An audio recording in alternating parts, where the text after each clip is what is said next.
Hello, मैं सुधाकर कुमार। चंद्रगुप्त मौर्य का नामकरण। एरियन और प्लूटार्क ने एंट्रोकोट्स के रूप में इनकी पहचान किया। वहीं स्ट्रेबो एंड जस्टिन ने सेंट्रोकोट्स के रूप में इनकी पहचान किया। बाद में विलियम जोन्स ने सेंट्रोकोट्स को ही चंद्रगुप्त मौर्य के रूप में पहचान किया। दोस्तों, जानते हैं कौटिल्य के सप्तांग सिद्धांत क्या है?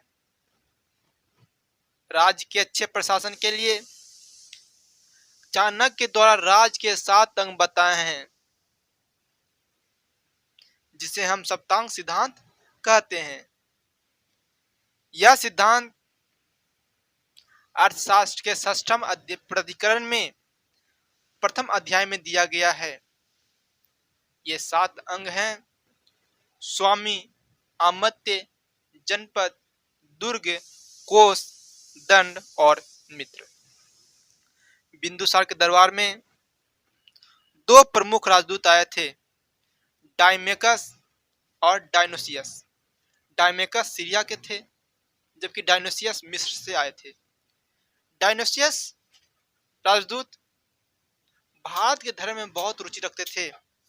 वहीं डायमेकस राजदूत जो कि सीरिया से आए थे, उनसे बिंदुसार ने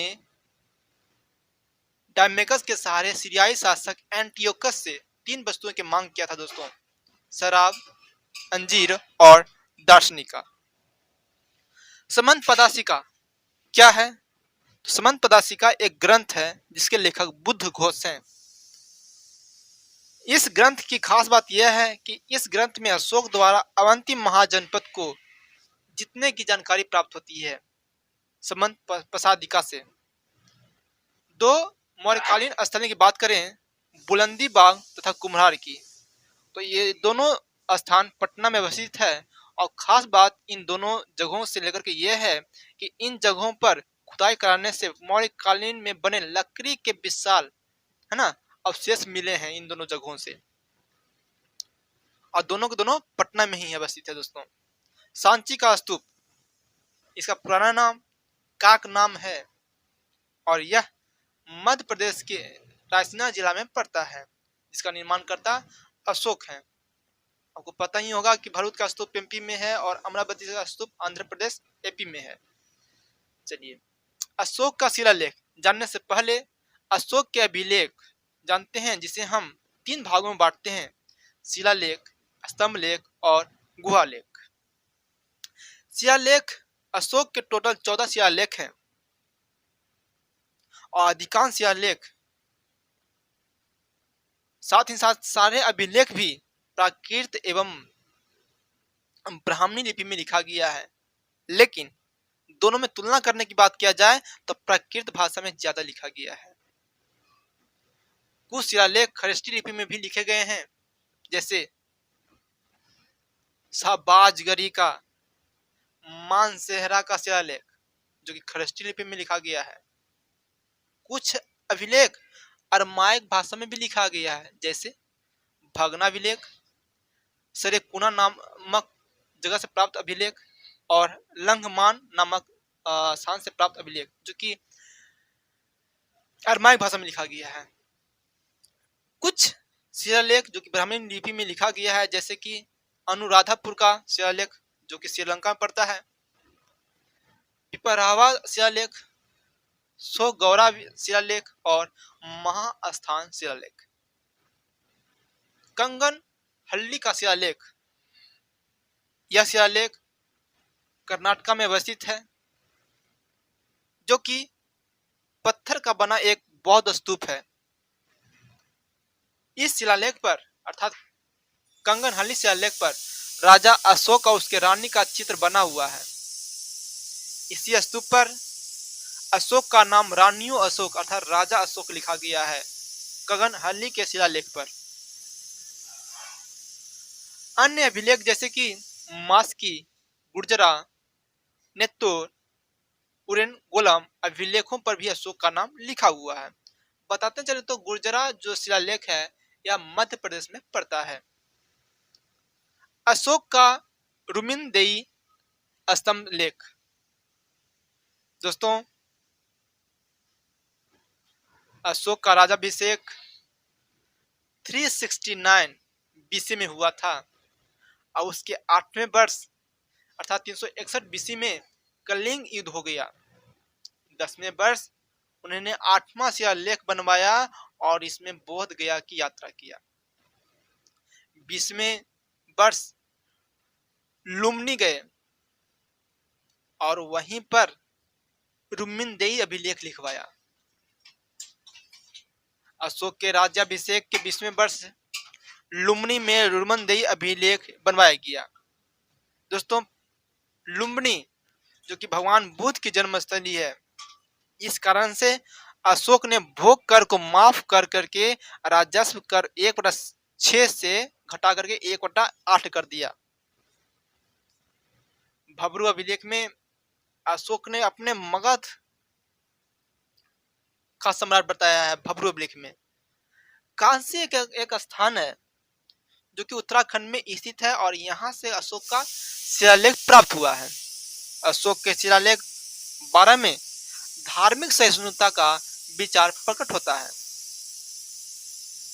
भाग एवं बलि दोनों राजस्व कर हैं। शीताध्यक्ष एक अधिकारी है जो कि भूमि कर को एकत्रित करता है। शीताध्यक्ष करता था। समाहिता राजस्व कर इकट्ठा करने वाला मंत्री समाहिता होता था। दोस्तों, माप तोल वाला व्यक्ति पौतवाध्यक्ष, सड़क विभाग का मंत्री एग्रोनोमोई, पंकोदक सन्निरोधे एक जुर्माना था जो कि सड़क पर कीचड़ फैलाने पर दिया जाता था। धर्म अस्थायी और कंटक शोधन मौर्यकालीन न्याय व्यवस्था थी। धर्म अस्थायी और कंटक शोधन मगध एवं सुतवर्ग भारत के सांस्कृतिक इतिहास को तथा यहाँ की वीर गाथाओं को कंठस्थ करने वाला व्यक्ति मागध अथवा सुतवर्ग कहलाता था। इस काल में अर्थात मौर्य काल में पति पत्नी का तलाक दे सकता था और पत्नी भी दूसरी शादी कर सकती थी अकॉर्डिंग टू अर्थशास्त्र। बट मनुस्मृति में पुनर्विवाह को वर्जित किया गया है। अशोक के दूसरे और 13वें शिलालेख, इन दोनों शिलालेख में दक्षिण राज्यों की चर्चा है, जैसे कि चोल, पांड, श्रीलंका, केरपुत्र, सत्यपुत्र आदि। दोस्तों, शिलालेख 1 और शिलालेख 5 थोड़ी बहुत समानता है। शिलालेख 1 में बताया गया कि जीव मारकर बलि ना दिया जाए और न ही कोई उत्सव मनाया जाए जीवों की हत्या को लेकर के। वहीं शिलालेख 5 में बताया गया कि ऐसे पशुओं को भी वध नहीं किया जाए जो ना खाए जाते हों और ना ही वह किसी काम में आते हों। इस अभिलेख में 5वें अभिलेख में पारंपरिक अवसरों पर पशु बल पर भी रोक लगाया गया है। स्वगौरा ताम्र पत्र अभिलेख तथा महास्थान अभिलेख। दोस्तों, स्वगौरा ताम्र पत्र अभिलेख गोरखपुर यूपी में है, वही महास्थान अभिलेख बांग्लादेश में है। इन दोनों अभिलेख में खाद्य भंडारण की बात से संबंधित है, अर्थात जब देश में अकाल आता था, संकट काल आता था, तो लोग इसी से काम चलाते थे, इसी खाद्यान्न का यूज करते थे। भारत में कौन विदेशी कब आए? मेगास्थनीज सबसे पहले चंद्रगुप्त मौर्य के समय आए थे। फायान जो कि चंद्रगुप्त द्वितीय के समय आए थे। वेनसांग हर्षवर्धन के समय आए थे, गुप्त शासक हर्षवर्धन के समय आए थे। इंत सिंह जो कि 7वीं सदी में आए थे। गिरनार का सुदर्शन झील की पहले गिरनार क्षेत्र में जल संसाधन की व्यवस्था पर चंद्रगुप्त मौर्य और अशोक ने ध्यान दिए। वहीं बाद में चंद्रगुप्त मौर्य ने सुदर्शन झील का निर्माण करवाया।